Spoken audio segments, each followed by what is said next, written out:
Hello friends, welcome to இது உங்கள் சமையல். இன்னைக்கு பார்த்தீங்கன்னா சூப்பரான ரெசிபிங்க. இது கறி குழம்பே தோத்து போயிடும், அந்த அளவுக்கு ரொம்ப டேஸ்டியாக இருக்கும். என்ன அப்படின்னு தானே பார்க்குறீங்க? சப்பாத்தி, பூரி, தோசை, இட்லி, பிரியாணி அப்படியே அடிக்கிட்டே போகலாம். எல்லாத்துக்கூடையும் தொட்டு சாப்பிட்றதுக்கு ரொம்ப ரொம்ப டேஸ்டியாக இருக்கும். கிட்ஸுக்கும் ரொம்பவே பிடிக்கும். இந்த வீடியோவில் பார்த்தீங்கன்னா இது தவிர வேற என்னெல்லாம் பார்க்க போகிறோம்னா நிறைய டிப்ஸ் பார்க்க போகிறோம். உப்பு கூட்டா என்ன பண்ணுறது, காரம் கூடுனா என்ன பண்றது அப்படின்னு சொல்லிட்டு ஒன்னொன்னும் இந்த வீடியோலயே நான் சொல்லியிருக்கிறேன். மிஸ் பண்ணாம லாஸ்ட் வரைக்கும் பாருங்க. இந்த வீடியோவை நீங்க பார்த்துட்டு பிடிச்சிருந்துச்சு அப்படின்னா இது உங்கள் சமையலுக்கு சப்ஸ்கிரைப் பண்ணுங்க. சரி வாங்க, டைம் வேஸ்ட் பண்ணாம வீடியோக்குள்ள போயிட்டு சட்டுன்னு பார்த்துடலாம்.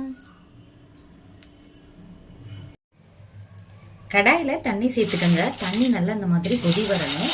அதுக்கப்புறம் நம்ம மீல் மேக்கர் சேர்த்துக்கலாம். இந்த சோயா சங்க்ஸ் இருக்குல்லையா, இதை தான் நம்ம சேர்க்க போகிறோம். நான் என் கைப்பிடிக்கு பார்த்தீங்கன்னா 3 கைப்பிடி சேர்க்குறேன். இந்த அளவே போதுமானது. இந்த அளவே போதுங்க. ஒரு 100 கிராம் இருக்கும் கரெக்டாக. இது நீங்கள் எந்த சைஸில் வேணாலும் வாங்கிக்கலாம். நான் இன்னைக்கு பார்த்தீங்கன்னா குட்டி குட்டியாக இருக்குல்லையா, இந்த சைஸில் தான் இன்னைக்கு செய்ய போகிறேன். அடுப்பை ஹை ஃப்ளேமில் வச்சுக்கோங்க. திருப்பி லைட்டாக கொதி வர ஆரம்பித்த உடனே நம்ம இதை எடுத்து அப்படியே வச்சிடணும். கொஞ்ச நேரத்துக்கு ஒரு மூடி போட்டு இதை மூடி வச்சிடணும். ஒரு 10 நிமிஷம் கழிச்சு பார்த்தீங்கன்னா இது எல்லாமே நல்லா கிறிஸ்பியாக இருக்கு இல்லையா, அப்போ இது எல்லாமே நல்லா சாஃப்டாக இருக்கும். அதுக்கப்புறம் இதை பிழிஞ்சு நம்ம எடுத்துக்கலாம்.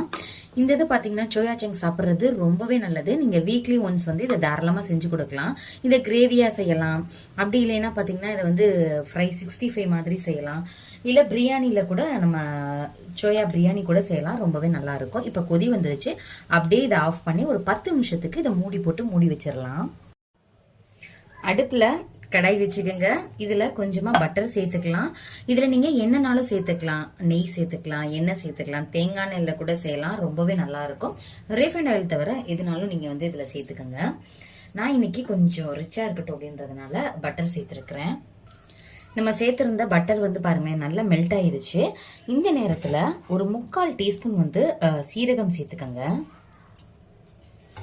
அடுப்பு நல்லா லோ ஃப்ளேம்லேயே வச்சுக்கோங்க. மெதுவாகவே இது குக் ஆகட்டும். 1 டீஸ்பூன் சோம்பு சேர்த்துக்கோங்க. 3/4 டீஸ்பூன் அளவு மிளகு சேர்த்துக்கோங்க. மிளகு சேர்த்துட்டு அடுப்பை லோ ஃப்ளேம் பண்ணிடணும்.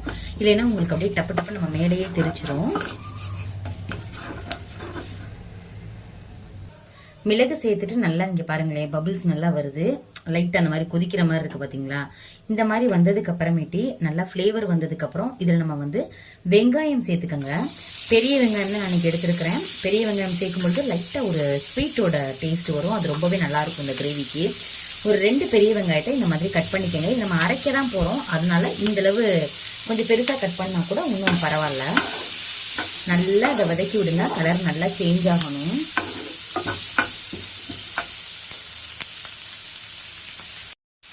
லைட்டாக கலர் சேஞ்ச் ஆகும் பொழுதே ஒரு வெள்ளைப்பூண்டு ஒரு 5 இது சேர்த்துக்கங்க போதும்.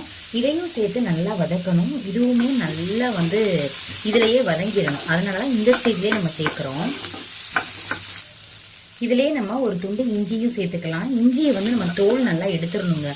எடுத்துட்டு சேர்த்தாதான் அதில் தோலில் பார்த்தீங்கன்னா கிருமிகள் இருக்கும். அது சத்து கிடையாது. அது ஒரு உடம்புக்கு நல்லதில்லை அப்படின்ற மாதிரி சொல்லுவாங்க. நீங்கள் என்ன ரீசன் அப்படின்னு உங்களுக்கு தெரிஞ்சதுன்னா கமெண்ட் பண்ணுங்க. ஏன் தோல் சேர்க்கக்கூடாது அப்படின்னு சொல்லிட்டு நஞ்சுன்னு சொல்லுவாங்க. அது உங்களுக்கு என்ன ரீசன் அப்படின்ட்டு சரியா தெரிஞ்சது அப்படின்னா நீங்கள் கமெண்ட் பண்ணுங்க. கலர் நல்லா மாறிடுச்சு பார்த்தீங்களா. இந்த மாதிரி மாறினாதான் கலரும் நல்லா இருக்கும், கிரேவியோட கலரும் டேஸ்ட்டும் நல்லா இருக்கும். இந்த ஆனியன்ல இருந்து தான் இந்த ஸ்வீட் டேஸ்ட் வரும். இப்போ இதில் என்ன பண்ணிக்கலாம் அப்படின்னா தக்காளி சேர்க்க போகிறோம். தக்காளி ஒரு 2 தக்காளி சேர்த்தோம் அப்படின்னா சரியா இருக்கும்.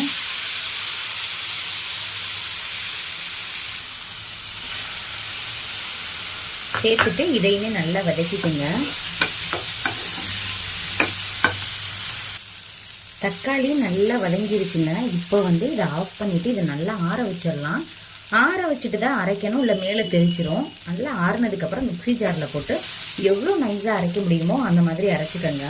ஹோட்டல்ஸ்லாம் என்ன பண்ணுவாங்கன்னா அரைச்சிட்டு அதையுமே வடிகட்டுவாங்க. நம்மளுக்கு தேவையில்லை, நல்லா ஃபைனாகவே நம்ம அரைச்சிடலாம். அதே கடாயில் கொஞ்சமாக இப்போ எண்ணெய் சேர்த்துக்கலாம். நீங்கள் பட்டர் சேர்க்கறதுனாலும் சேர்க்கலாம். நான் கொஞ்சம் மட்டும் ஃப்ளேவருக்காக தான் சேர்த்தேன். இது பார்த்தீங்கன்னா 1 டீஸ்பூன் அளவு தான் இருக்கும். இந்த அளவு சேர்த்துக்கங்க போதும். இந்த அளவு தான் இருக்கணும். நிறைய இருந்தாலும் நல்லா தான் இருக்கும். ஆனால் வந்து எண்ணெய் கொஞ்சம் கம்மியாக யூஸ் பண்ணோம் அப்படின்னா ரொம்பவே நல்லது.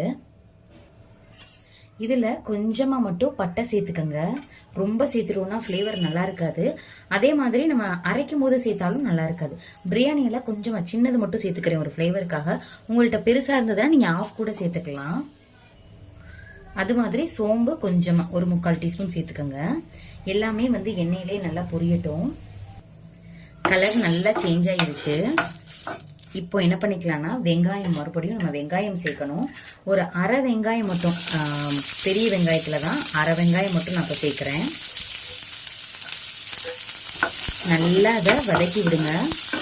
கலர் வந்து மாறணுங்க. நம்ம ஏற்கனவே எடுத்தது வந்து அரைக்கிறதுக்கு தான். என்னதான் நம்ம அரைக்கிறதுக்கு எடுத்தாலும் இந்த மாதிரி வதக்கிட்டு அதுக்கப்புறம் தான் நம்ம அரைச்சதை சேர்க்கணும். வெங்காயம் கலர் நல்லா சேஞ்ச் ஆயிடுச்சு பாருங்களேன். இந்த நேரத்தில் நம்ம ஆற வச்சிருந்தோம் இல்லையா, வெங்காயம் தக்காளி வதக்கணும் இல்லையா, அதை இதில் சேர்த்துக்கலாம்.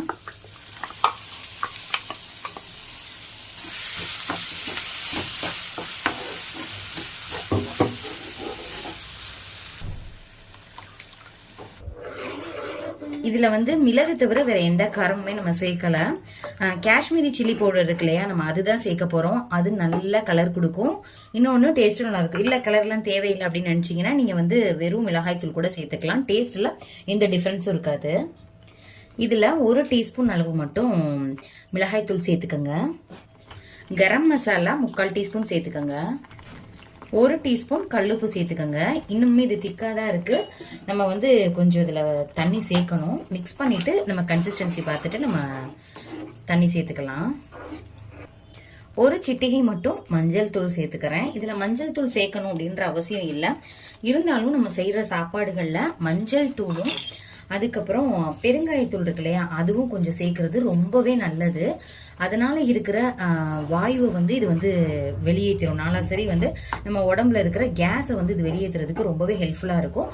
மஞ்சள் இது வந்து நோய் எதிர்ப்பு சக்தி இல்லையா, அதனால தான் நம்ம கொஞ்சம் கொஞ்சம் சேர்க்கறது நல்லது. ரொம்ப சேர்க்கக்கூடாது, 1 பிஞ்ச் போதும். இதில் கொஞ்சமாக தேவையான அளவு மட்டும் நான் இப்போ தண்ணி சேர்க்குறேன். நல்லா கொதிச்சுட்டு இருக்கு. பச்சை வாசனை எல்லாமே போயிருச்சு. அடுப்பை லோ ஃப்ளேம் பண்ணிக்கங்க. பாருங்க, இந்த அளவு திக்னஸ் இருக்கு. உங்களுக்கு வந்து கிரேவி இந்த அளவு திக்னஸ் வேணும் அப்படின்னா இன்னும் கொஞ்சம் தண்ணி சேர்க்கணும். ஏன்னா நம்ம மீல் மேக்கர் இதுல சேர்த்ததுக்கு அப்புறம் இன்னமுமே திக்காகும். அதனால ஒரு 1/2 கப் மட்டும் இதுல தண்ணி சேர்த்துக்கங்க. நீங்க இதே கிரேவியில பாத்தீங்கன்னா எக்கும் சேர்க்கலாம். அதுக்கு வந்து இவ்வளோ தண்ணி சேர்க்கணும்னு அவசியம் இல்லை. ஏன்னா எக்கு வந்து அதை அப்சர்வ் பண்ணாது இல்லையா, அதனால. காளான்லையும் செய்யலாங்க, ட்ரை பண்ணி பாருங்க. இந்த அளவு போதும். சுடுதண்ணில நம்ம வச்சோம் இல்லையா, அந்த இது வந்து ஒரு 10 நிமிஷத்துலயே நல்லா வந்து பெருசாக இருக்கும். பார்த்தீங்கன்னா உங்களுக்கு தெரியும். இதை வந்து இப்போ தனியாக எடுத்துடலாம். இதுலையுமே பார்த்தீங்கன்னா தண்ணி நல்லா அப்சர்வ் ஆகிருக்கு பாருங்களேன். இதை எல்லாத்தையுமே நம்ம புழிஞ்சு எடுக்கணும். ஃபர்ஸ்ட் இதில் வந்து சுடுதண்ணிலேருந்து இதை தனியாக எடுத்துக்கலாம். அந்த தண்ணியோடையே நம்ம வந்து இதோடையே நம்ம சேர்த்தோம் புளிஞ்சு எடுக்காம அப்படின்னா உங்களுக்கு வந்து ரொம்ப ஒரு மாதிரி ஒரு ஸ்மெல் அடிக்கும். அதை சாப்பிட முடியாது. வெறுமனையும் இதை பிழிய முடியாது, கொஞ்சம் சூடாக இருக்கும். அதனால இன்னும் கொஞ்சம் நல்ல தண்ணி இதில் சேர்த்துக்கங்க. சேர்த்துட்டு அதுக்கப்புறமேட்டு இதை நீங்கள் பிழிஞ்சிடுங்க, கரெக்டாக வந்துடும். பாருங்களேன், எடுத்து வச்சிடலாம். இப்படி போட்டால் மட்டும்தான் உங்களுக்கு இந்த மாதிரி இருக்கணும். இதுக்கும் டிஃப்ரென்ஸ் தெரியும்னு நினைக்கிறேன். இந்த மாதிரி இருந்தாலும் உங்களுக்கு வந்து கிரேவியில் இது அப்சர்வ் ஆகும். நல்லா இருக்கும் இதை சாப்பிடும்போது. எல்லாத்தையும் இந்த மாதிரி எடுத்துருங்க. எல்லாத்தையுமே நம்ம பிழிஞ்சு எடுத்தாச்சு. கிரேவி நல்லா கொதிச்சிருச்சு. ஒரு ஆடை மாதிரி ஃபார்ம் ஆயிருச்சு பாருங்களேன். இந்த மாதிரி வரணும். நீங்கள் எண்ணெய் இல்லை வந்து நெய்யெல்லாம் நிறைய சேர்த்துருந்தீங்க அப்படின்னா எண்ணெய் எல்லாமே நல்லா பிரிஞ்சு மேலே வரும். இப்போ உப்பு காரம் எல்லாமே செக் பண்ணிக்கோங்க. எனக்கு பர்ஃபெக்டாக இருக்குது. உங்களுக்கு காரம் மட்டும் இன்னும் வேணும் அப்படின்னா சேர்த்துக்கோங்க. நான் காரம் வந்து கிட்ஸுக்காக கொஞ்சம் கம்மியாக தான் சேர்ப்பேன். இப்போ வந்து நம்ம ஏற்கனவே பிழிஞ்சு எடுத்தோம் இல்லையா, அப்போ இதை வந்து இதில் சேர்த்துக்கலாம். இதை அப்படியே சேர்த்துருங்க. நல்லா தான் மிக்ஸ் பண்ணி விட்டுக்கலாம். சப்போஸ் உங்களுக்கு தெரியாமல் கிரேவிலையோ இதுலையாவது உப்பு அதிகமாக போட்டுட்டீங்கன்னு வச்சுக்கோங்களேன். ஒரு இப்போ இந்த கிரேவியில் உப்பு அதிகமாயிருச்சு அப்படின்னா ஒன்றுமே பிரச்சனை இல்லை. அந்த மீல் மேக்கரை கொஞ்சமாக ஒரு கைப்பிடி எடுத்து அந்த மிக்சி ஜாரில் அரைச்சி இதில் சேர்த்துட்டு கொஞ்சமாக தண்ணி மட்டும் சேர்த்து கொஞ்சோண்டு காரப்பொடி மட்டும் போடுங்க, சரியாயிரும். உப்பு குறைஞ்சிரும். இது சாம்பாரில் உப்பு அதிகமாயிருச்சு அப்படின்னு வச்சுக்கோங்களேன். உருளைக்கிழங்கு இருக்கு இல்லையா, அதை வந்து கட் பண்ணி சாம்பாரில் சேர்த்துருங்க. அந்த உப்பை வந்து அப்படியே எடுத்துரும். இல்லை உருளைக்கிழங்கு இல்லைன்னா பரவாயில்ல, நீங்கள் சமைச்ச சாதம் இருக்கு இல்லையா, அந்த இது நல்லா கையில் பசைஞ்சிட்டிங்கன்னா ஒரு பேஸ்ட் மாதிரி ஆயிரும் கெட்டியாக. அதை நல்லா இறுக்கமாக உருண்டை மாதிரி பிடிச்சி நீங்கள் சாம்பாரில் போட்டுட்டீங்க அப்படின்னாலும் உப்போட இது வந்து கம்மியாயிரும். ட்ரை பண்ணி பாருங்க. என்னைக்காவது ஒரு எமர்ஜென்சி டயத்தில் உங்களுக்கு வந்து யூஸ்ஃபுல்லாக இருக்கும். இப்போ சேர்த்துட்டோம் இல்லையா, ஒரு கொதி மட்டும் வரணும். வந்ததுக்கு அப்புறம் இதை இறக்கிடலாம். நல்லா கொதிச்சிருச்சு. இப்போ வந்து மேலே அப்படியே கொத்தமல்லி தலையை மட்டும் தூவிக்கங்க. சூப்பரான ரெசிபிங்க, ரொம்ப நல்லா இருக்கும். இன்னொரு டிப்ஸும் சொல்லிடுறேன். சப்போஸ் இதில் வந்து உங்களுக்கு காரம் அதிகமாகிடுச்சு, கிட்ஸு சாப்பிட மாட்டாங்கன்னா ஒன்றும் பிரச்சனை இல்லை. உங்களுக்கு தேவையானதை எடுத்து வச்சுட்டு கிட்ஸோடதை கொஞ்சமாக மட்டும் எடுத்து அடுப்பில் வச்சிருங்க. இந்த மாதிரி கொதி வரும் பொழுது ஒரு 2 முட்டையை எடுத்து அதில் ஊற்றிடுங்க. நல்லா மிக்ஸ் பண்ணி விடுங்க. அதோட டேஸ்ட்டும் அல்டிமேட்டாக இருக்குங்க. கிட்ஸ் விரும்பி சாப்பிடுவாங்க. அதே மாதிரி திரும்பி திரும்பி கேட்பாங்க. நம்மளுக்கும் ரொம்பவே ஹாப்பியாக இருக்கும். இந்த மாதிரி ரெசிபி வந்து பார்த்தீங்கன்னா எக்கச்சக்கமாக நம்ம சேனலில் இருக்குது. தேவைப்பட்ட டிஸ்கிரிப்ஷன் பாக்ஸில் லிங்க் தரேன், எங்கே போய் பாருங்கள். இந்த வீடியோ உங்களுக்கு பிடிச்சிருந்துச்சு அப்படின்னா இது உங்கள் சமையலுக்கு சப்ஸ்கிரைப் பண்ணுங்கள். அப்படியே ஒரு லைக் பண்ணுங்கள். உங்கள் ஃப்ரெண்ட்ஸ் கூட ஷேர் பண்ணுங்கள். ஓகே ஃப்ரெண்ட்ஸ், இதே மாதிரி நிறைய இன்ட்ரெஸ்டிங்கான வீடியோவில் பார்க்கலாம். தேங்க்யூ, பாய்.